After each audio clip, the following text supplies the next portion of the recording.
ខ្ញុំដួលមនុស្សក្បែរខ្លួនច្រើនណាស់ជួបទុកដើម្បីបំពេញក្តីសុខខ្ញុំរឹងមាំពេលខ្លាំងខ្ញុំក៏ចេះហត់ដែរតែប្រាប់ខ្លួនឯងត្រូវតែទ្រាំសម្រួលអារម្មណ៍ហើយប្រឹងប្រែងបន្ត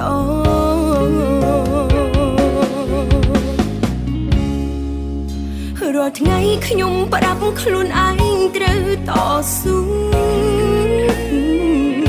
ព្រោះយើងគ្មានអ្នកគិតគូរតម្រង់ផ្លូវដូចគេទេដួលត្រង់ណាក្រោកត្រង់ហ្នឹង